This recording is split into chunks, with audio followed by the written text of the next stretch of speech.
ஒரு 3 காரியத்தை நீங்கள் செய்தால் போதும் உங்களுடைய வாழ்க்கையில். நீங்கள் இனி ஒன்றும் பாவம் செய்ய வேண்டாம், அந்த பாவமே போதுமானது. அது என்ன?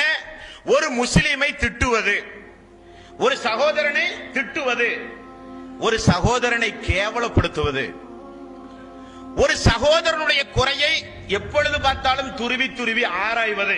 இந்த 3 குணம் உங்களுக்கு இருந்தால் போதும், இனி நீங்கள் எந்த பாவமும் செய்ய வேண்டிய அவசியம் இல்லை. இதுவே போதும் மறுமையிலே நரகத்தினுடைய அடித்தளம் செல்ல. ரசூலுல்லாஹி ஸல்லல்லாஹு அலைஹி வஸல்லம் அவர்கள் சொன்னார்கள், முஸ்லிமை ஏசுவது, முஸ்லிமை மானபங்கப்படுத்துவது, கேவலப்படுத்துவது, முஸ்லிம்களுடைய குறைகளை துருவி துருவி ஆராய்ந்து கொண்டே இருப்பது, அவர்களுக்கு அதேதான் 24 மணி நேரம் வேலை. அதில் ஒரு சந்தோஷமும் கூட.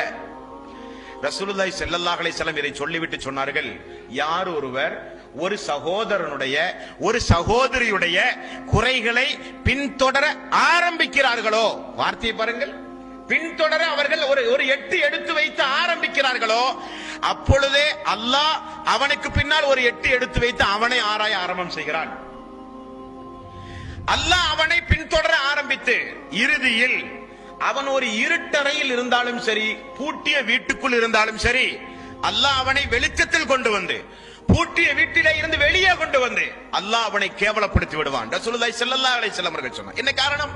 என்னுடைய அடியான், நான் படைத்த என்னுடைய அடியான் இந்த பூமியில் ஒன்னால் கேவலப்படுத்தப்பட்டிருக்கும் பொழுது நீ எங்கிருந்தாலும் இன்றைக்கல்ல என்றைக்கா ஒரு நாள் நான் கேவலப்படுத்துவேன். அது நீ கேவலப்படுத்துவதை காட்டிலும் மிகப்பெரிய கொடூரமாக இருக்கும். அல்லாஹ்வுடைய எச்சரிக்கை.